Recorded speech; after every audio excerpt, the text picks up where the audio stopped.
Abusua makwaba ba POG Media. So na meda was said and da kai ho e ma ye di dwumadi a ye di e wo POG so no e ba we so mo na mo gino pepa so na mo so e mo ye updated e wo de ekoso e wo my Ghana political space na na ye bo e de right ma ye de ni enso e de che enra da e de see e wo parliament a na che say e vetting of is the CJ nominee Justice Baffoe Bonny a che say minority team no kra no ntimi ɛsɔre yi a kyerɛ sɛ ɔman ntimi ɛnhwɛ ɛyɛ vetting no na wei na manfo di nkɔmmɔ sɛ ɛyɛ nsɛm a ɛyɛ Baffoe Bonny ɛnso ɛkɔtena vetting no ase kɔkeka ɛyɛ bɔ a ɔkɔhyɛeɛ ɛwɔ vetting no ase sɛ ɛtumi de ɛyɛ saa abɛnwa no ma no sɛ ɔmbɛyɛ CJ ɛmfa ma ɔman Ghana a ɔbɛma yɛ judiciary system no ɛnso ɛtumi ayɛ akɔnɔ a na kyerɛ sɛ ɔsan toa so sɛ ɛyɛ fast track ɛyɛ court system no nso be make sure say no so betimi happen live a no so betimi deploy more lawyers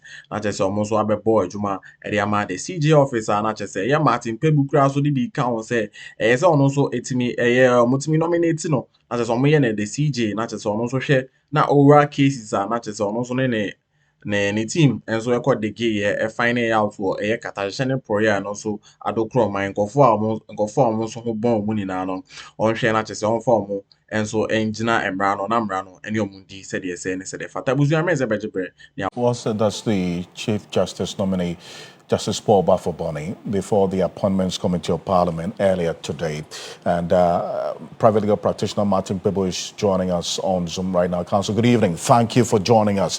As an officer of the court, and he talks about the administrative challenges and others that has impacted on the image and confidence in the judiciary. I mean, listening to him and this progressive ideas and objectives that he intends to fulfill, he has just 1 year to do so as Chief Justice, if approved by Parliament.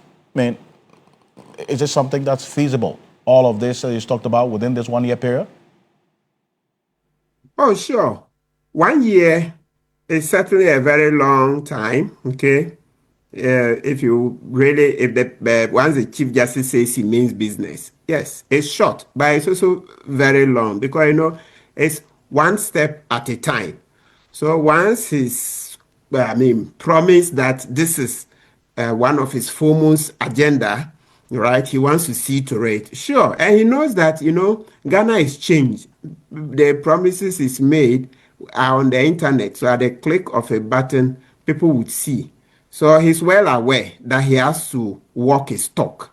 So for me, once he made that promise a number of times, it tells you that he's ready to walk that talk. And you see, let's go a bit further.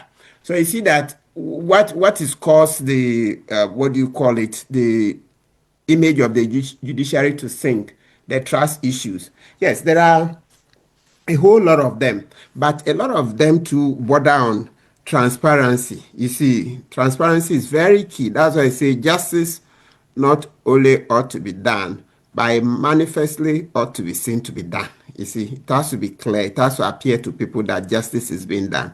So you see that he was asked questions about empaneling. And he said, okay, he's open to AI being brought in, which is good because in America here, they use AI, right? In America here, they use even the algorithms for bail applications, etc. So they feed the information in, and then the machine can tell that grant this person bail, don't grant bail, etc. So there's a lot that we can bring AI to help us do. And I was happy that he said he's open. Yes, he's not an expert, but from the little he's learned, he's open to it. So it helps because the matter of empaneling is a serious matter. Maybe you can even subsequently interview H. Kwesi Prempeh. He did a paper on it in the 90s about empaneling. And you see the Chief Justice said it gives a lot of people fear. Who is going to sit on my case, etc. So that's one key area he delved into, right? Then also matters of when complaints are made against court officers, judges, etc., he would have to see that they are dealt with swiftly. It's not every complaint that is made as an Article 146 proceeding. No, it's not every one. So for those that are not made as Article 146, then it means that those are within the control of the judiciary. And so he would have to deal with those quickly, right? And then issues of when it comes to the criminal trials, ORA is key. It's very, very key. So, you see, he was asked a question about timelines, and he referred to the election petition and how we changed the law to say we'll do it in 42 days. We exceeded it by 2 or 3 days. So we have to replicate that for the criminal trials. Let's agree that, okay, instead of 6 months in the UK for some of the offenses, 3 months for others, maybe because our machines are not up to scratch, etc., we can decide to double that. Anything the UK says they will finish in 6 months, that's those criminal trials. Maybe we can put 12 months. The ones that they say they will finish in 3 months, we can make them 6 months. And then let's go. Because that, the plain truth, and he kept saying that lawyers also contribute. All of us contribute to the delays. Like he said, today, a lawyer will come. My mother-in-law is not well. The next day, I'm taking my wife to the hospital. Then another day, different one. Some of the judges, everybody. So we all seem to contribute to the delays. But if we commit to the reset agenda, we can do all these things. That's change the laws to give limitations, give timelines for criminal trials, and also the 24-hour courts. So you see that he says it appears NDC even stole the idea of 24-hour courts from the judiciary, because the judiciary do 16 hours, because Chief Justice Tokono set up some courts that were doing 2 shifts. So he's looking at how to scale up to 24 hours. Yes, that would be good, especially, it's dear to my heart. My 48 hours is 48 hours. Yes, so that when we have the 24-hour courts, that will also help to ensure that the weekend courts are working well for bail applications to be taken. Look, because I just even this morning, as in a case that they were supposed to arraign the suspects on Sunday, they didn't go. Gold ball breached the law. They didn't put the suspects before court within 48 hours. And we're telling the deputy MD, Richard Nunepeku, that no, that's a breach of the law. So maybe Chief Justice Baffoe has to roll up the 24-hour courts quickly and then give more education so that the system will work. So these few that I've mentioned, when they are done, you're going to help increase a lot of trust in the judiciary, a lot of trust, especially the oral cases. Right, we finish the oral cases quickly, it will help. But then again, also, you beyond all what you have said, he is coming in at a time, if eventually approved, at a time when there's a cloud of controversy over the judiciary because of this unprecedented development of the removal of a sitting Chief Justice. And then now, albeit he being qualified, the senior most, and the one prime for the job now, will this controversy that surrounded the removal of the Chief Justice, as a former Chief Justice, impact on his image and work as Chief Justice if eventually approved? Absolutely. We can't run away. The optics don't look good, but it is what it is that the minority had to stay away. But definitely, I like his approach to issues in life. So you just have to do what you can with what you have. Like they say, if life gives you lemons, you make what? Lemonade. If life gives you lemons, you make lemonade. So it's already happened. So I expect that he will rise above the occasion and then see what he can do. Once he implements his policies, seeing to fair and timely or expeditious trials, etc., the things I've already mentioned, the matter of the minority walking out will pale out. It won't be center stage. So it's only when Chief Justice Baffoe is not getting big policies implemented and making progress, then that's when critics can keep going back to, even the vetting, then it was good the minority walked out, you see. So it's rather even going to give him an impetus to want to achieve more so that that black spot would pale into the shadows. So I think that it's a motivator. Yes, when life gives you lemons, you make lemon. Again, there was also another point that he made during the vetting. We're going to listen to another promise or objective that he intends to achieve regarding the matters related to lawyers and his view about not having many lawyers. Let's take a listen to exactly what Paul Baffoe said. And Counsel, I'll come to you on it. Take a look. The people in Ghana who are lawyers, despite the numbers that you see being called to the bar last year and 2 years ago, the numbers are not up to 7,000. The number of lawyers in Ghana are not up to 7,000. And out of this 7,000, less than 5,000 are in private practice. Less than 5,000 are in private practice. And what I mean by private practice is, for example, those who are on the bench are also part of it. Attorney generals, and then the practitioners. That doesn't include those who are in the banks, Bank of Ghana and other places. All those are people who are not even in practice. So you see, if you take the number 5,000 as lawyers in Ghana and you measure it against the population of Ghana, you have a ratio of 1 to 7,000 citizens. 1 lawyer to 7,000 citizens. Nigeria, they have, I think, 1,500 or 2,500. The UN sustainable is that it should be 1 person to 250. Well, Amati people, that's Justice Paul Baffoe there. Not enough lawyers in Ghana. Under 7,000, he gives the breakdown. And you are in private practice. You come face to face with the realities he's talking about. Is it a position you align with?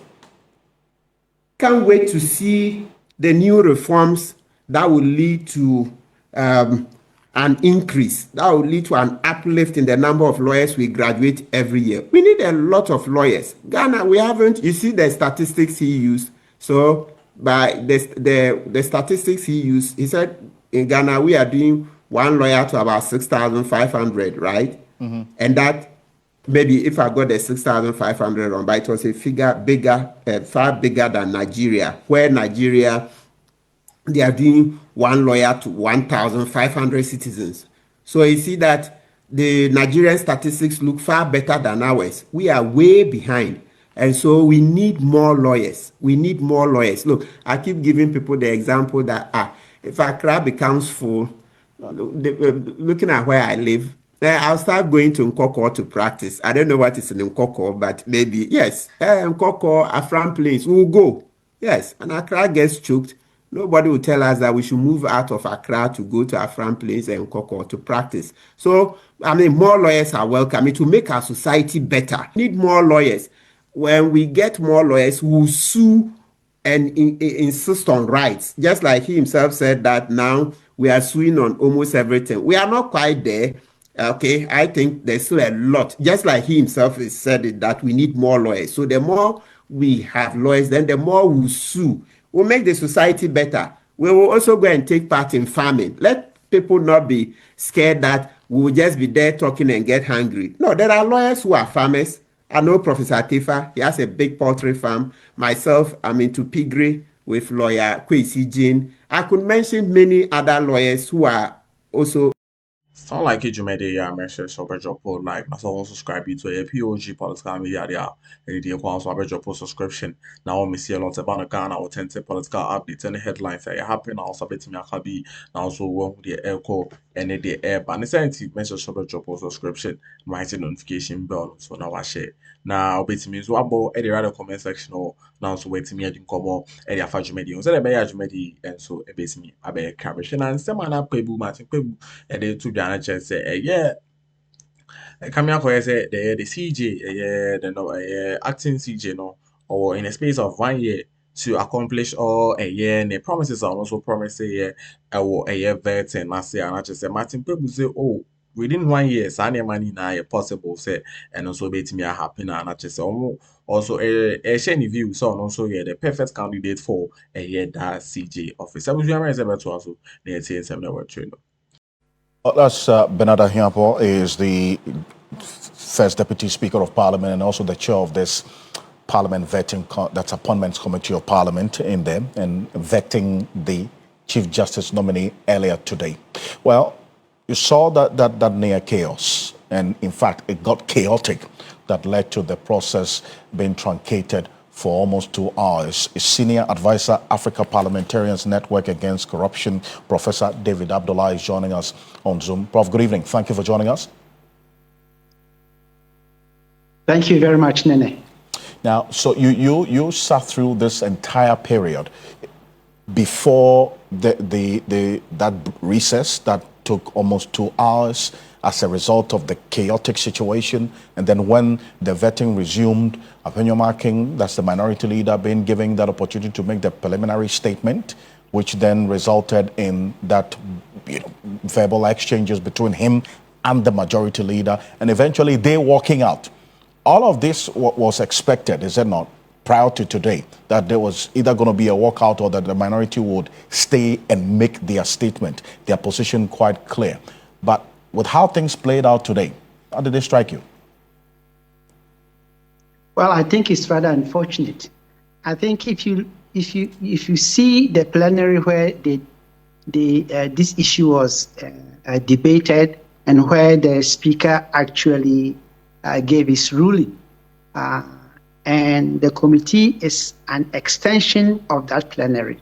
So for the minority leader to come and rehash these kind of things, I don't think it was going to help the case of the vetting of the nominated Chief Justice. And I also think that it was rather unfortunate because these are lawmakers, and the minority leader and the majority leader actually were at each other's throat. And I think as leaders, they should have exercised restraint and really,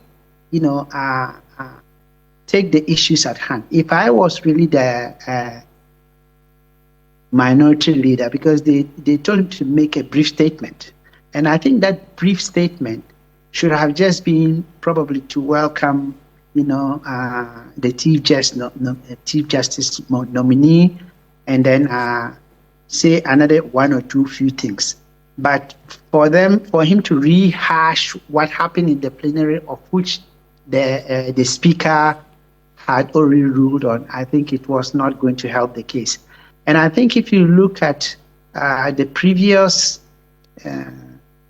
actions and acts of the minority leader in different committee situations, we felt that, or our observation is that it has always been unbecoming. For example, during the vetting of the current Deputy Attorney General, I think it was the minority leader who had asked him to dance. And I think it doesn't actually point to the real issue. The real issues and the questions that should have been asked is he qualified for the job? Does he have the experience? Does the person have the temperament? And is the person going to deliver for Ghanaians? And because these committee meetings have been polarized to that extent, it becomes very, very difficult. But I think at the end of the day, when they walked out, they missed the chance of being able to ask their questions. And that's why I'm wondering, how are they going, therefore, to the plenary to go and debate? What are they going to debate? They were not there when the questions were asked. They already preempted the situation by saying that they will not approve the Chief Justice nominee.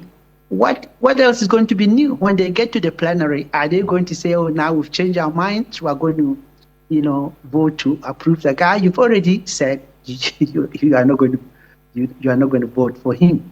So, that has preempted most of their strength and their ability to contribute to the democratic processes in our country.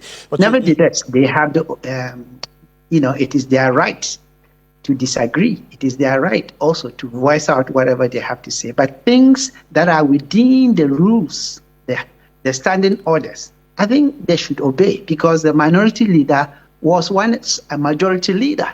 So he knows the rules. It's not that he doesn't know the rules. Also, in leadership, it's not all the time that you have to win. There are some times you have to at least take a different stance and be able to put across your issues.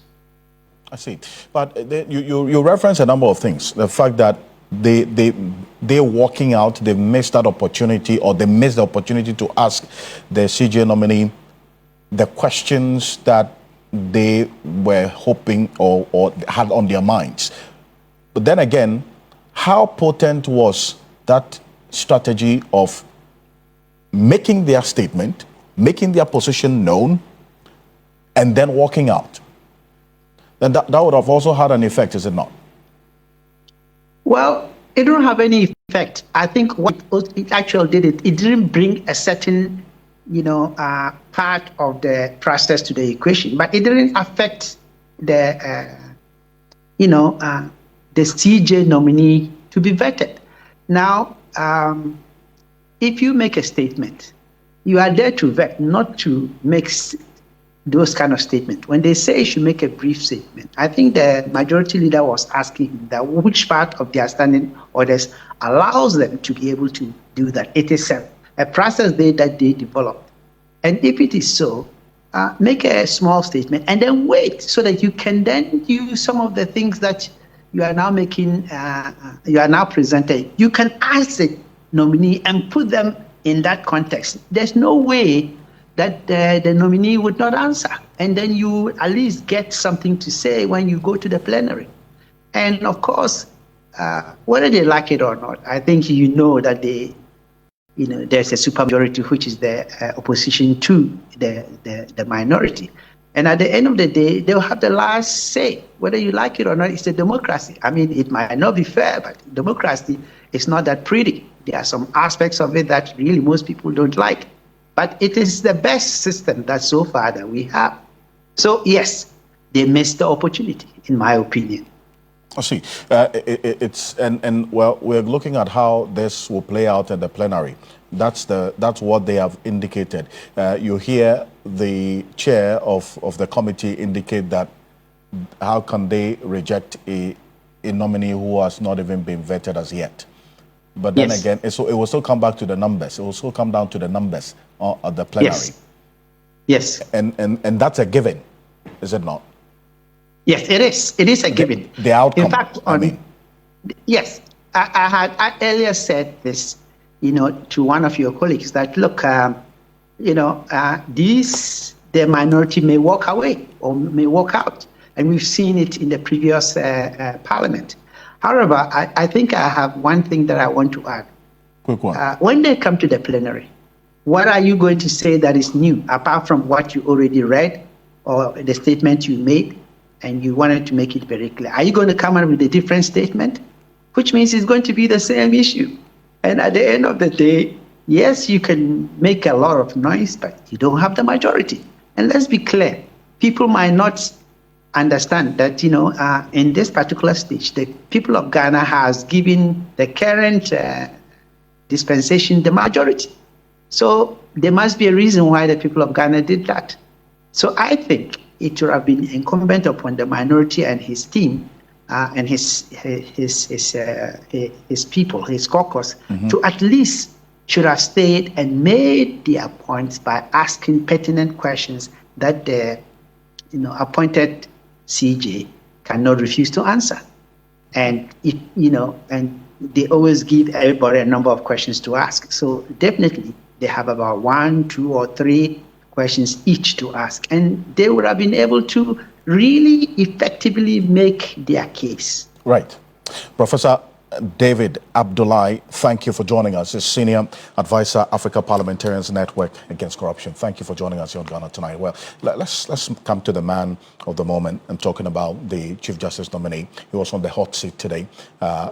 He has been talking big, in fact, making some big promises to reform the judiciary, to restore its image, essentially, and also restore confidence in the judiciary.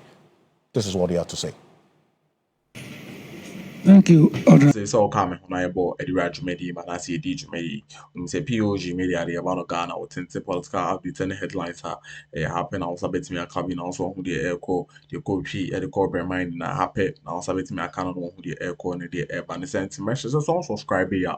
And the call for our job subscription. Now, wash share no for so answer. So, wait me a cabin with me so about the rather comment section on also waiting me adding come more at a far age media. Medasi, so Jipper, now car POG, your best share.